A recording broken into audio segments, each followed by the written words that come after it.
જય શ્રી કૃષ્ણ વિદ્યાર્થી મિત્રો. આપણે અગાઉ પાઠ 6 ભણી ગયા, પર્વતનો મુરબ્બો. હવે આવ્યા પેજ નંબર 84. 84ની અંદર પાઠ 7મો, આમ પણ હોય. તો એની અંદર આમ પણ હોય એની અંદર આપણે ભણીએ છીએ, ચાલો ગાઈએ ગીતડું. 1.5 ફૂટની દાઢી ને 4 ફૂટની ચોટલી. 1.5 ફૂટની કોની દાઢી છે? ડોસાની. અને 4 ફૂટની એની ચોટલી છે. જે વાળ છે ને એની અંદર એક ચોટલી રાખી છે, એ કેટલા ફૂટની છે? 4 ફૂટની. ગધા ઉપર બેસે ડોસો. ગધેડા ઉપર ડોસો બેઠો છે. કોની ઉપર? ગધેડા ઉપર. માથે મૂકી પોટલી. ગધેડા ઉપર એ પોતે બેઠો અને એની ઉપર પોટલી મૂકી માથા ઉપર. ઠસ ઠસ જાય, ફસ ફસ જાય. ગધેડો ઠસ ઠસ કરતો ચાલે છે અને ફાસમ ફાસ ચાલે છે. ચોટલીના ઝૂલામાં બેસી. હવે ચોટલીના ઝૂલામાં, ચોટલી વળેલી છે તો એના ઝૂલાની અંદર, ડોસાની ચોટલીના ઝૂલાની અંદર શું થાય છે? પંખી ગીતો ગાય. ચોટલીના ઝૂલામાં બેસી પંખી ગીતો ગાય. અને એની પર ઝૂલા પર બેસી જાય છે ચોટલીના, અને પંખી અને ગીતડા ગાય છે. ચોટલી ઉડે ફર ફર ફર ફર. દાઢી ઉડે સર સર. એની ચોટલી છે એ ફર ઉડે છે અને દાઢી છે એ સર ઉડે છે. ગધાની પૂંછડી લાંબી લસ. ગધેડાની પૂંછડી કેવી છે? લાંબી છે. ટાઢે ધ્રુજે થર ઠસ. અને ટાઢે એટલો ધ્રુજે છે, ઠંડીનો માહોલ છે. અને આ કાવ્ય, આ ગીત કોની લખેલું છે? તો રમણલાલ સોનીએ. આ ગીત આખું રમણલાલ સોનીએ લખ્યું છે. જો 1.5 ફૂટની ડોસાની દાઢી છે, આ ડોસો છે, ભાભો છે. એની ડોસાની દાઢી 1.5 ફૂટની છે. 4 ફૂટની શું છે? એની ચોટલી છે. ગધેડા ઉપર બેસે છે ડોસો. જોયું ને ડોસો? ગધેડા ઉપર કોણ બેસો? આ ડોસો. માથે મૂકી પોટલી. ઠસ ઠસ જાય એટલે આ પગ છે ગધેડાના, એ ઠસ ઠસ થાય અને ફસ ફસ જાય અને ફાસો ફાસ જાય.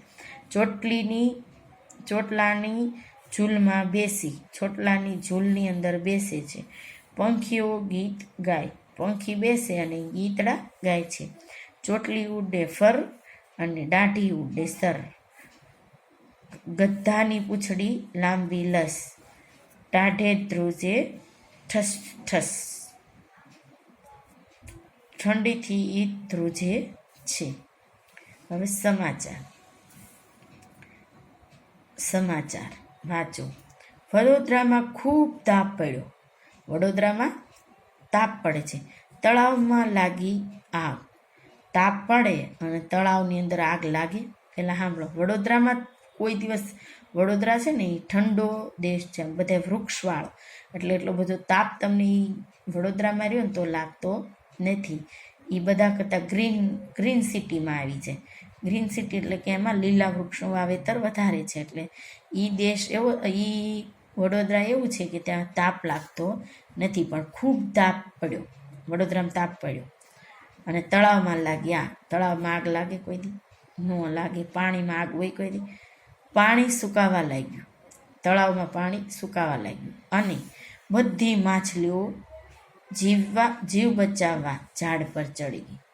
તળાવમાં પાણી સુકાય તો માછલી તડફીને મરી જાય, એને બદલે એને સુકાવા લાગ્યું ને એટલે બધી માછલી ઝાડ ઉપર ચડી જાય, મરી જાય. આ સમાચાર છે, રમૂજી સમાચાર છે, હસવું આવે ને. લાલાભાઈના લગ્નમાં થાળીમાંથી લાડુ ઉડ્યા. લાલાભાઈના લગ્ન હતા, એની થાળીમાં લાડુ હતા અને એ ઉડ્યા. અને ડાયાભાઈના ઘરમાં ઘૂસી ગોદડા ઓઢીને સૂઈ ગયા. લાલભાઈની થાળીના લાડવા એ ઉડ્યા ને ડાયાભાઈને ઘરમાં ઘૂસી ગયા ને ઘરમાં ઘૂસીને ગોદડા ઓઢીને સૂઈ ગયા. આવે ને હસી ગાંડાવ કા. પોપટે પૃથ્વીની 4 ઘડી કરી. આખી આ પૃથ્વીને 4 ઘડીમાં હંકેલાય? તમે હંકેલજો. નો હંકેલાય. એમાં પોપટભાઈએ હંકેલી. વિમાનમાં મૂકી. એ જે ચિઠ્ઠી બનાવી 4 ઘડી કરીને એ ક્યાં મૂકી? પછી વિમાનમાં મૂકી. પછી વિમાનને પાટા ઉપર દોડાવી મૂક્યું. વિમાન પાટા ઉપર હાલે? શું હાલે પાટા ઉપર? રેલગાડી ચાલે. તો વિમાનને પાટા ઉપર દોડાવી મૂક્યું. આવતીકાલે શાળામાં પાંદડાની પૂરીને પાણીમાં તળીને સૌને પેટ ભરીને જમાડવામાં આવશે. હવે તમે ઘરે જઈને કહો, મમ્મી અમને તો આજે પાંદડાની પૂરી તેલમાં તળી, જો તેલમાં નથી કીધી, પાંદડાની પૂરીને પાણીમાં તળીને પેટ ભરીને જમાડશે. આવતીકાલે આપણે દરેકે પાંદડાની પાણીમાં તળીને પૂરી ખાવાની છે, પેટ ભરીને. તો તમે પાંદડા હોય ને પાણી બોળીને ખાશો? ન ખાઈ. કોઈ પણ બાળકે પોતાનું પેટ ઘરે ભૂલીને આવવું નહીં. આપણે ઘરે પેટ ભૂલીને આવીએ કોઈ દી નહીં. પણ આ રમૂજી સમાચાર હતા એટલે અહીંયા તમને આપેલા હતા. મજા આવી ગઈ ને બાળકો? સરસ. હવે આવે છે દરેક વિદ્યાર્થી પેજ નંબર 85 ઉપર આવો અને ત્યાં બહુ મસ્ત અને મજાની વાર્તા છે. આ વાર્તા ખાસ યાદ રાખવાની છે. આમાંથી બહુ બધા પ્રશ્ન પૂછાશે. વાર્તા વાંચી. ગોરીઓ ગુમ. ગોરીઓ એટલે શું છે ખબર? ગોરો એટલે કે ધોળિયો નહીં પણ ગોરો છે. એ ગુમ થઈ ગયો છે. હવે કોણ ગોરીઓ કહેવાય એ હવે આપણે જોઈએ. એક નાનકડું ગામમાં સોમાભાઈ નામનો એક ખેડૂત રહે. ખેડૂતનું નામ શું હતું? સોમાભાઈ. તેની પાસે 2 બળદ. એની પાસે કેટલા બળદ હતા? 2 બળદ. એકનું નામ કાળિયો અને એકનું નામ ગોરિયો. તો ગોરિયો કોનું નામ છે? બળદનું નામ. એક કાળો બળદ છે અને બીજો બળદ છે ગોરિયો. બંને બળદ એમને ખૂબ વહાલા. કોને વહાલા? સોમાભાઈને ખૂબ વહાલા હતા. માર્ચ મહિનો આવ્યો. બાજરી વાવવાનો સમય થયો. વાવણી માટે પહેલાં ખેતર ખેડવું પડે. વાવણી આવે એ પહેલાં આપણે ખેતરને શું કરી રાખવું પડે? ખેડી રાખવું પડે. સોમાભાઈ પોતાનું ખેતર ખેડવા બંને બળદ લઈને ગયા. ખેતર ખેડવા માટે બંને બળદને સોમાભાઈ લઈને જાય છે. અડધું ખેતર ખેડ્યું અને બપોર થઈ ગયું. અડધું ખેતર ખેડાઈ રહ્યું ત્યાં બપોર થઈ ગયા. સોમાભાઈ તો ભાતું ખાઈને આરામ કરવા સૂતા. આપણે દેશમાં છે ને વાડી હોય ને એટલે ત્યાં વાડીએ છે ને આપણે બપોર થાય ને એટલે બપોરો કરવા આપણે ઘડીક બપોરો કરી અને લાંબા થાય. ઘડીક તો લાંબા થાય. ખેડૂતો હોય એ ખેતરમાં કામ કરતા હોય તો સોમાભાઈ થોડા સૂતા છે, લાંબા થયા. જાગીને જોયું તો 2 બળદમાંથી એક ગાયબ. આ બંને બળદ છે એમાંથી એક બળદ છે એ ગાયબ થઈ જાય છે. ખેતરમાં કાળિયો જ હતો. ખેતરમાં એક કાળો બળદ આખા ખેતરમાં એક જ હતો. ગોરિયો તો દેખાયો જ નહીં. ખેતરમાં ઘણું શોધ્યો પણ ગોરિયો ક્યાંય ન જડ્યો.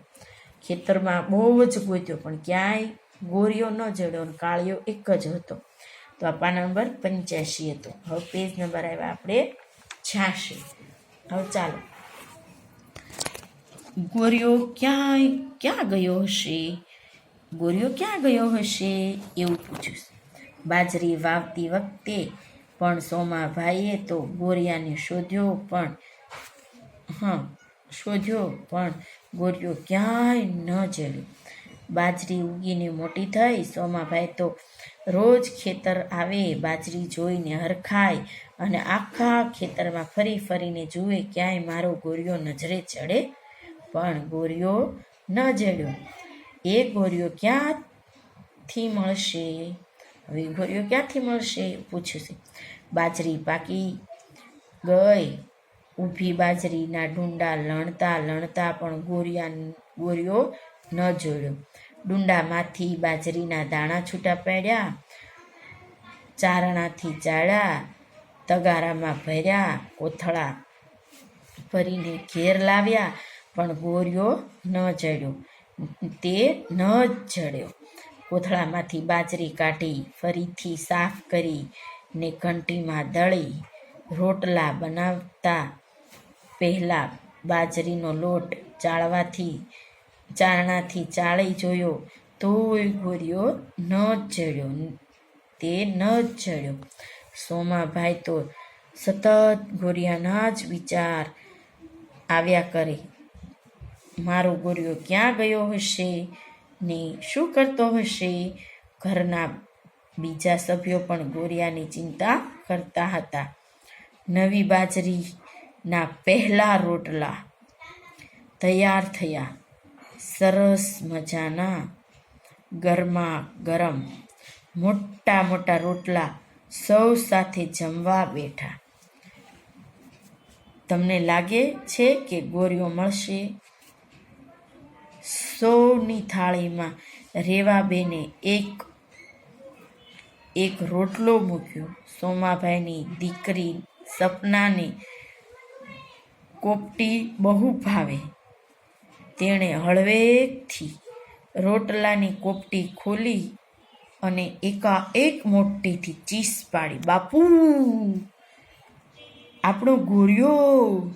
સોમાભાઈએ તો થાળી ધકેલી કૂદકો માર્યો ને કોપટી નીચે જોયું તો ગોરિયો નિરાંતે બેઠો બેઠો વાગોળતો હતો.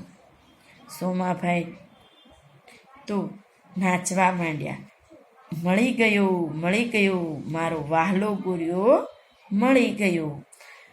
સરસ મજાની વાર્તા હતી. એક બળદ ખોવાઈ ગયો અને બળદ ગૃહકાર્ય. વિષય કલોલ. ગૃહકાર્યમાં પાઠ્યપુસ્તકમાંથી પાના નંબર 85-86 પરથી વાર્તા ગોરિયો ગુમ. એકવાર નોટબુકમાં લખો. તો તમારે દરેક વિદ્યાર્થીએ પાના નંબર પાઠ્યપુસ્તકની અંદર ઉપર આ ગોરિયાની વાર્તા આટલી 85 ઉપર અને પછી પેજ નંબર 86 ઉપર વાર્તા આટલી. આટલું તમારે દરેક વિદ્યાર્થીએ એક જ વાર નોટમાં લખવાનું છે, સારા અક્ષરે. સરસ.